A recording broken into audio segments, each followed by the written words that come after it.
Hello everyone, তো welcome to the YouTube channel of Ramanujan institute. তো আজকে আমরা খুব একটা ট্রিক মেথড, যেমন সার্কুলার অ্যারেঞ্জমেন্ট যে আমরা করি, পাজেল যে করি সার্কুলার অ্যারেঞ্জমেন্ট, ওইটা আমরা একটা নতুন মেথড থ্রেড মেথডে করব। ঠিক আছে, তো তোমরা ক্লাসটা দেখো, দেখে যদি ভালো লাগে তো শেয়ার করবে, সাবস্ক্রাইব করবে, আর আমাদের ব্যাংকিং কোর্স যদি জয়েন করতে চাও তাহলে এই নাম্বারে যোগাযোগ করতে পারো। ঠিক আছে, তাহলে আমরা দেখি আগে থ্রেড মেথডটা কি।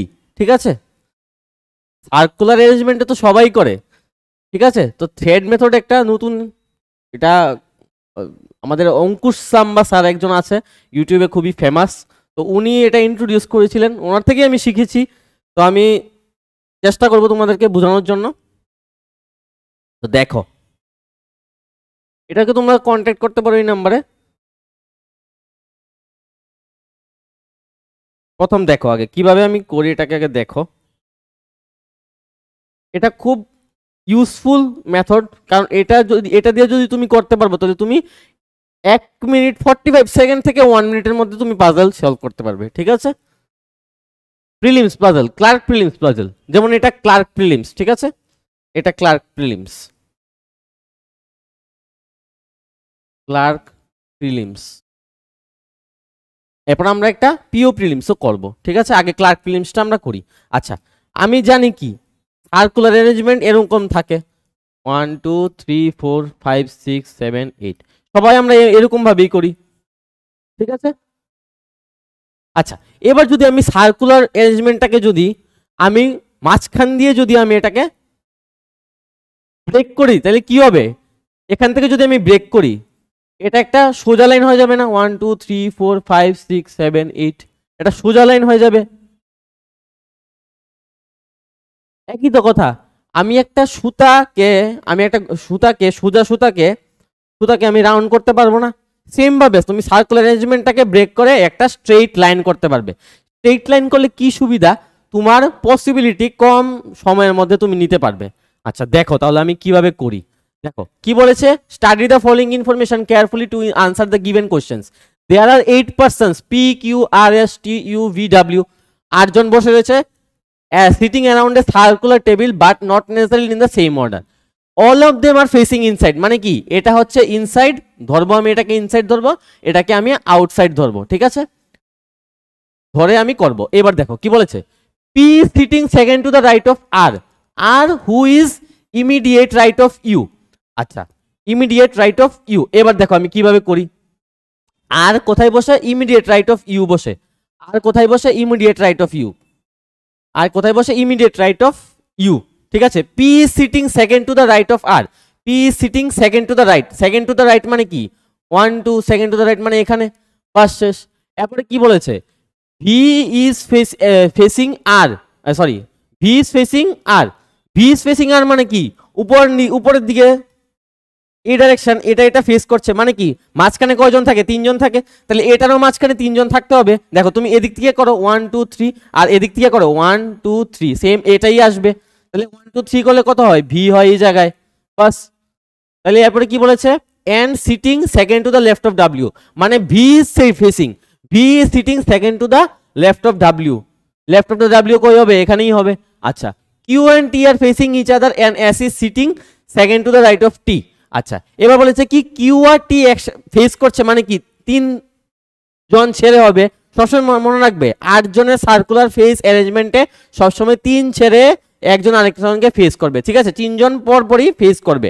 ঠিক আছে, আচ্ছা এবার বলেছে কিউ আর T are facing each other, Q আর T facing each other and S is sitting second to the right of T. তাহলে যদি আমি টি এখানে নেই তাহলে তো আমার 3 ছেড়ে হচ্ছে না, তাহলে আমাকে টিটা কোথায় নিতে হবে? এখানেও নিতে পারবো না, এখানেও নিলে হবে না, জায়গা নেই, তাহলে আমার টিটা কোথায় নিতে হবে? এখানে নিতে হবে। তাহলে টি থেকে 1 ছেড়ে কে এস, আর টি থেকে 3 ছেড়ে কে 1 2 3 ছেড়ে কে কিউ, বাস হয়ে গেছে আমার সার্কুলার অ্যারেঞ্জমেন্ট।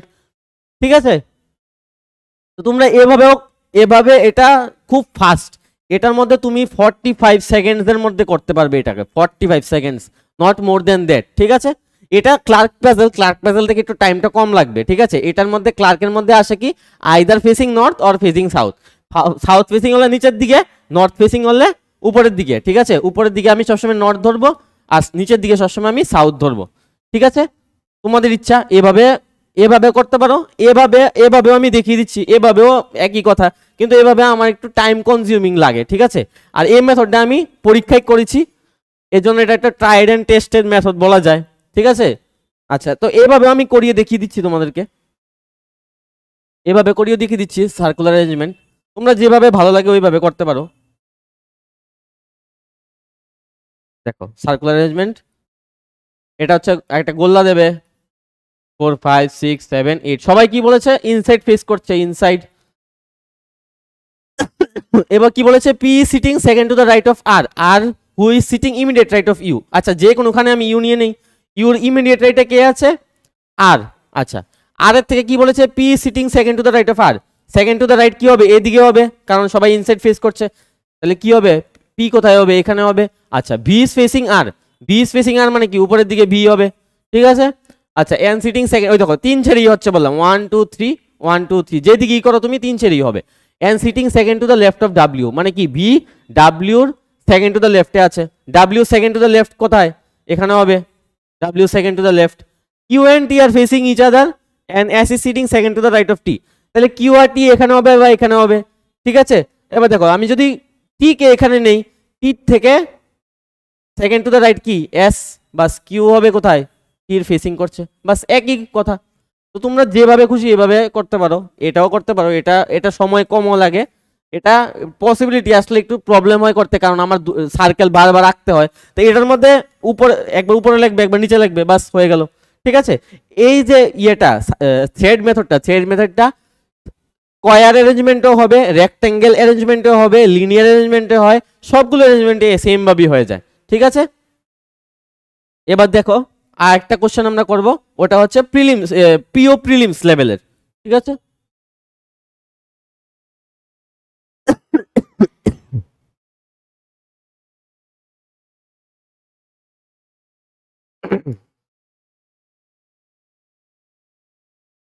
দেখো কি বলেছে, study the following information below and carefully. আচ্ছা, আব্দুল, বিস্মি, আচ্ছা এগুলোকে এ বি সি ডি করে আছে না, তাই এগুলোকে কি কি পড়বে, এ পড়বে, বি পড়বে, সি পড়বে, ডি পড়বে, ই পড়বে, এফ পড়বে, জি পড়বে, এইচ পড়বে, ঠিক আছে। পুরো নাম লিখতে হবে না, ঠিক আছে।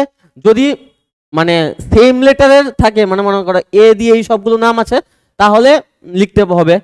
আর যদি এ বি সি ডি করে নাম থাকে, তাহলে এ বি সি ডি শুধু ধরবে, আর কিছু ধরতে পারবে না। আমি এটাকে থ্রেড মেথডেই করব, দেখো 1 2 3 4 5 6 7 8, ঠিক আছে। আচ্ছা, এবার কি বলেছে দেখো, some are facing inside, some are facing outside, আমাকে বলেনি যে কে কোথায় দেখছে, ঠিক আছে, কয়জন কোনখানে দেখছে আমাকে এটাও বলেনি। Abdul sits second to the left of Carol and Isha sits third to the right of Abdul. আচ্ছা, only 3% sitting between Isha and Bismi, ঠিক আছে। আমি ওই কন্ডিশনটাই আমার ধরতে হবে যেটার মধ্যে আমার পাজলটা তাড়াতাড়ি সলভ হয়, তাহলে আমি এখানে ধরতে পারি যে তিনজন আছে মানে কি অপোজিট, ঠিক আছে, ফেস করছে। আচ্ছা, তাহলে এই তিনজন মানে আছে মানে কি ই 1 2 3, তিন ছেড়ে কে বিস্মি মানে কি বি নিয়ে নেই। আচ্ছা, Isha faces opposite direction to the as Hari face, Hari sits immediate right of Carol. আমি এবার দেখবো ই আর বি এর সঙ্গে মিলিয়ে কোন কন্ডিশনটা ম্যাচ হয়। D sits second to the right of F, F who sits second third to the left of Harry. Abdul and Carol are facing opposite direction, Carol sits third to the right of Gulam and both are facing same direction. Daisy and Bismi are facing same direction as facing Fasna, and E is facing inside the circle. দেখো আমি একটা পেয়ে ফেলেছি, E is facing inside the circle. Inside হচ্ছে উপরেরটা, এটা হচ্ছে outside, outside. Same ভাবে এটাকে নর্থ বলবো, আমি নিচেরটাকে সাউথ বলবো আমার সুবিধার্থে, ঠিক আছে। আমি কারণ আমি সবসময় জানি উপরেরটাকে নর্থ ধরি আমরা, নিচেরটাকে সাউথ ধরি, এটা সবাই এরকম ভাবেই করে, ঠিক আছে। ইচ্ছা তুমি নিচেরটাকে যদি নর্থ ধরতে চাও, ইচ্ছা তোমার তুমি ধরতে পারো, কোনো অসুবিধা নাই, ঠিক আছে। আচ্ছা, এবার দেখো ই কি, E face inside the circle. এবার দেখো ই আর কি কি কন্ডিশন আছে, Abdul sits second to the left of Carol, E sits third to the right of Abdul. আচ্ছা, E sits third to the right of Abdul, third to the right of Abdul, third to the right of Abdul. আচ্ছা, আব্দুলকে আমি এখানে নিয়ে দেখি আগে, যদি না হয় আমি চেঞ্জ করে নেব, ঠিক আছে। আব্দুলের third to the right, third to the right মানে কি দেখো, যদি নিচের দিকে ফেস করি এদিকে রাইট হয়, এদিকে যদি আমি ফেস করাই তাইলে এটা হবে রাইট, এটা হবে লেফট, সেম ভাবে উপরে যদি যদি উপরের দিকে যদি ফেস করাই এটা হবে রাইট, এটা হবে লেফট, ঠিক আছে। এবার দেখো তাহলে এবার এরপরে কি বলেছে, আব্দুলটা হলো Abdul sits second to the left of Carol. আচ্ছা, Abdul sits second to the left of Carol. Abdul sits, আমি এখানে সিটা নিয়েই আগে নিয়ে দেখি, যদি হয় তো হলো, না হলে আমি চেঞ্জ করব, ঠিক আছে। আমি সিটা এখানেই নিলাম, ঠিক আছে। কি বলেছে, Abdul sits second to the left. Left মানে কি, নর্থ ডাইরেকশনে যদি লেফট ফেস করে তাহলে এই সাইডে লেফট হবে, তাহলে এখানে লেফট হবে এটা। আচ্ছা, আর কি আছে দেখো এবার, Isha faces same opposite direction, Harry sits immediate right of Carol. এই দেখো, Harry sits immediate right of Carol, immediate right দেখো এটা নর্থ ফেস করছে, তাহলে ইমিডিয়েট রাইট কি হবে, এখানে হবে এইচ। আচ্ছা, এরপরে কি হচ্ছে, Daisy sits second to the right of F, F who sits third to the left of Harry. Third to the left of Harry, দেখো হারিকে যদি আমি নর্থ ফেস করাই তাহলে থার্ড টু দ্য লেফট কোথায় হবে, 1 2 3, কিন্তু এখানে তো অলরেডি এ আছে, তাহলে আমি এখানে এফ আমি পারবো না, তাহলে কি হবে, এ দিক দিয়ে নিতে হবে। থার্ড টু দ্য লেফট হলে এইভাবে এভাবে দেবে, সাউথের দিকে ফেস করাবে, তাহলে এদিকে লেফট হবে, তাহলে 1 2 3, থার্ড টু দ্য লেফট কি হচ্ছে F, third to the right of third to the right of F who sits third to the left of Harry, F who sits third to the left of Harry. আচ্ছা, এবার কি বলছে, Daisy sits second to the right of F. এবার দেখো second to the right of F, F যদি আমি north face করাই, second to the right of F এখানে জায়গা নেই, তাহলে সেকেন্ড টু দ্য লেফট কোথায় হবে, এখানে হবে, এখানে এখানে হবে, এখানে হবে ডি। বাস, এটাকে সেকেন্ড টু দ্য লেফট উপরের দিকে ডাইরেকশন নিয়ে নেবো, তাহলে second to the Daisy sits second to the right, sorry right বলেছে তো, রাইট হলে তো নিচের দিকে হবে, ঠিক আছে, নিচের দিকে হবে, রাইট হলে নিচের দিকে হবে, কারণ এদিকে এক এদিকে দুই, এদিকে একটা লেফট এদিকে একটা রাইট, ঠিক আছে। আচ্ছা, এরপরে দেখো কি বলেছে, Abdul and Carol are facing opposite direction, A আর সি অপোজিট ডাইরেকশন ফেস করছে, দেখো এখানে অপোজিট ডাইরেকশনই ফেস করছে, এ নিচের দিকে সি উপরের দিকে। Carol sits third to the right of Gulam, দেখো Carol sits third to the right of Gulam, তাহলে গুলামের ডাইরেকশন উপরের দিকে হবে 1 2 3, বাস।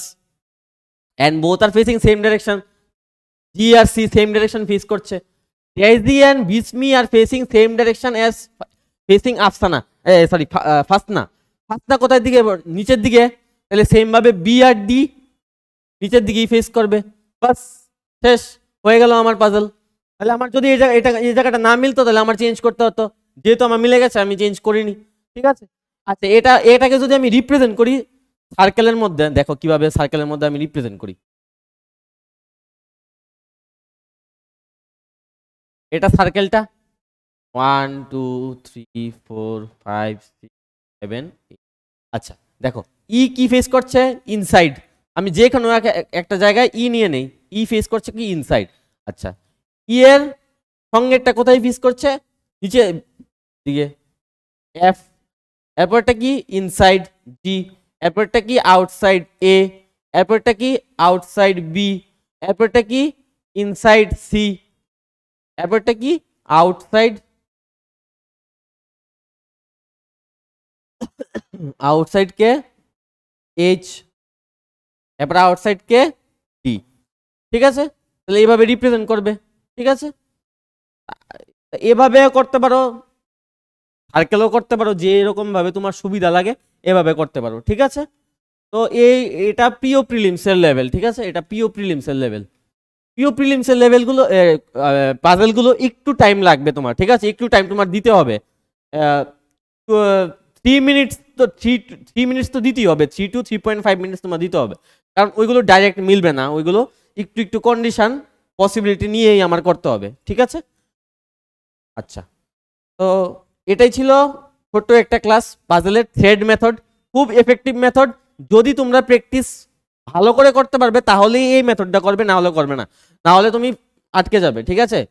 ট্রেডিশনাল মেথডই করবে, যারা প্র্যাকটিস করতে পারবে ওরাই পরীক্ষায় করবে, না হলে পরীক্ষায় করতে যাবে না। পরীক্ষায় কোনো মানে হঠাৎ করে পরীক্ষার মধ্যে গিয়ে যদি থ্রেড মেথড করো মিলবে না, ঠিক আছে। তো যদি প্র্যাকটিস ভালো করে যাও পরীক্ষার আগে তাহলেই করবে, কনফিডেন্স যদি আসে তাহলেই করবে, না হলে করবে না, ঠিক আছে।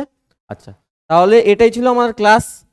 আর তোমরা যদি ব্যাংকিং কোর্স জয়েন করতে চাও আমাদের, তাহলে এখানে এই নাম্বারে কন্ট্যাক্ট করতে পারো। আমাদের ব্যাংকিং কোর্স শুরু হচ্ছে সোমবার থেকে। ঠিক আছে, thank you, have a good day.